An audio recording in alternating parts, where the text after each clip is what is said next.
Thank you for coming, everybody. My name is Senator Mike Kopp. I represent South Jefferson County, and I'm the Minority Caucus Chairman, and it's been a privilege for me to represent my caucus peers throughout the state of Colorado. You know, over the last 3 days, we've taken a message of economic responsibility and one of stopping Governor Ritter's spending spree, along with the Democratic-led legislature's spending spree. And folks across the state understand that anytime the government spends more, it means a pay cut for them.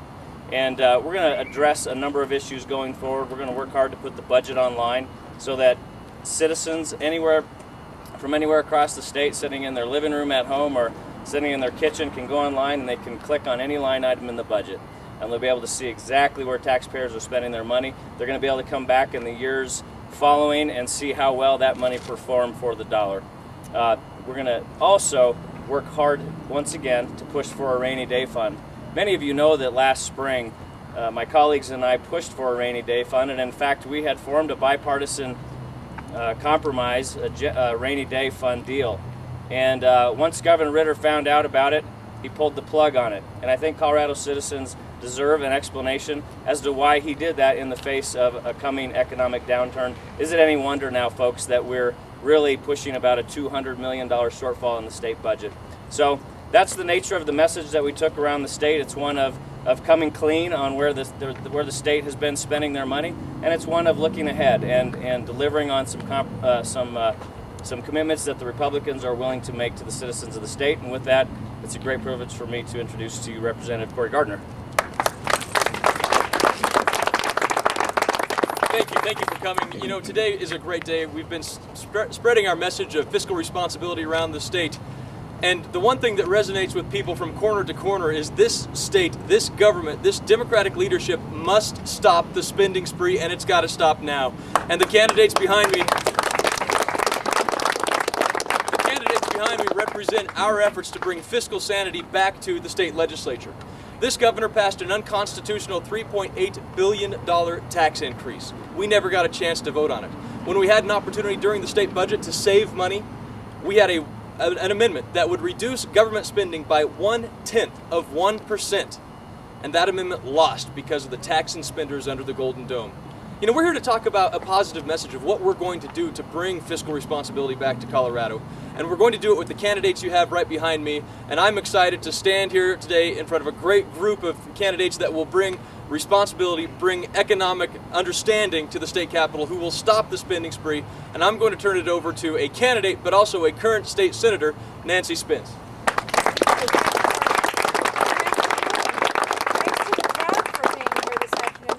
This is a great welcome to those who have traveled throughout the state, sending our message, giving our message to the people of Colorado with regard to the fiscal irresponsibility that's gone on at the state capitol for the last couple of years. The thing that concerns me most about the state budget is we go back in January and start to examine the entire state budget and figure out where we're going to come up with perhaps $100, $200, $3 million worth of cuts. The concern that I have is those departments that have been committed to a certain number of dollars. For example, K-12 schools. We put literally millions of new dollars into K-12 education. When we go back in January, we're going to have to figure out how much of those dollars will have to be cut. This is called a rescission. School districts don't like rescissions as they face funding their budgets. It's not only school districts, but it's the entire state budget. Every department will have to be examined. Every employee will have to be examined with regard to are they doing something that in fact is affordable and something essential. We've got to examine the entire budget, and it's not going to be pretty, but it's what you do when you overspend the budget the year before. It's what you have to do when you just don't have a rainy day fund that can cover a possible shortfall. Well, folks, we have a shortfall, and it's not going to be very pretty when we have to go back and figure out where we're going to cut. So with that, that's my message. And Ladies and gentlemen, Dave Kerber, who's running in House District 38. Right, Dave. I'm Dave Kerber. We're in House District 38, Greenwood Village. You're in House District 38 right now, City of Littleton, Englewood. I tell you, I've knocked on almost 10,000 doors of voters in House District 38. And what I tell all of them, my promise is that if they're kind enough to send their tax dollars downtown, the legislature should be kind enough not to waste them. And that hasn't been happening. The legislature has been wasting the money, as the other candidates have discussed. They've overspent the budget.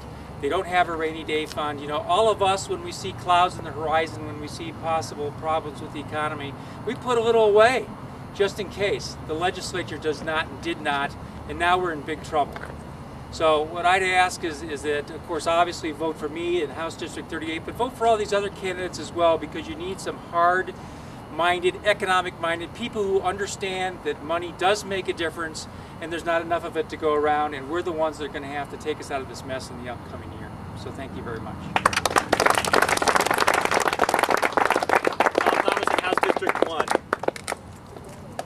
Hello, I'm Tom Thomas in House District 1. I'm not a career politician. I'm a family man. I own a small business, and I'm running because I am tired of the orgy of spending, if you will, down at the Capitol. Quite frankly, my opponent has voted to or supports raising our property taxes $3.8 billion. She supported raising registration fees on cars by $100 in a town meeting. She even said that she was in support of taxing bicycles. It's just kind of out of control spending that is hurting all of us, and the families of House District 1 feel that. Many families within the House District currently are sitting around kitchen tables deciding what to cut out of their budget. Many businesses are doing the same. It's time that we look at our budget down at the Capitol and get some cuts made. Thank you. And won't you join me in welcoming Suyana Duffy, who's running in Senate District 28.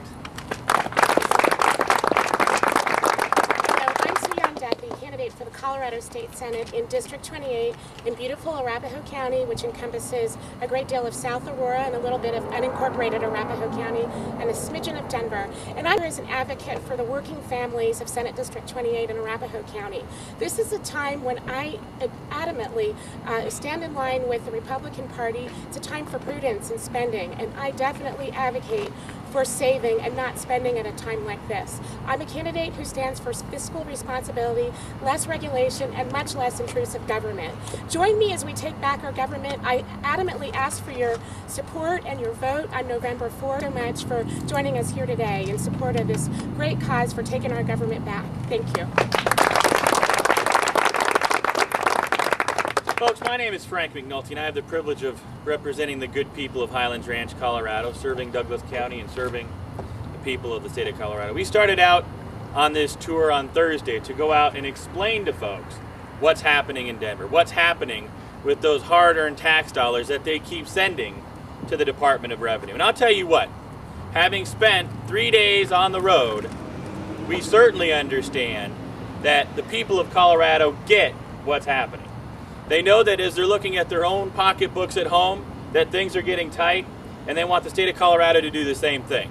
We are $100 million in the hole. I've never seen $100 million. I probably won't see $100 million. But they get it. They understand that when the state of Colorado is spending and spending and spending, that something's got to give. They're not going to stand for a tax increase that goes out to fill that $100 million hole. They expect state government to ratchet back just like they have to do.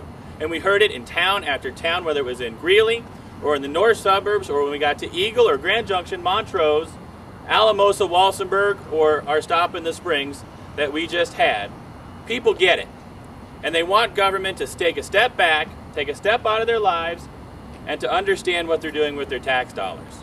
It is time that we, as leaders, step up to the plate and say that, yes, we are going to do more. We're going to stop the reckless spending that Democrat Governor Bill Ritter has embarked upon with his Democrat leadership allies in the State House and State Senate, and we're going to do something different.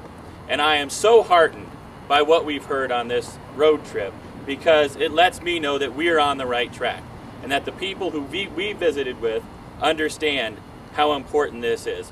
Folks, if you want more information, please go and visit SaveDon'tSpendColorado.com. Follow this website through the legislative session, even after the election, so that you know what's happening down at the state capitol with your tax dollars, and make sure that state government is held responsible, just like we're doing at home in our home families' budgets. Folks, thank you for coming out. Thank you for joining us, and we'd be happy to answer any questions that you might have.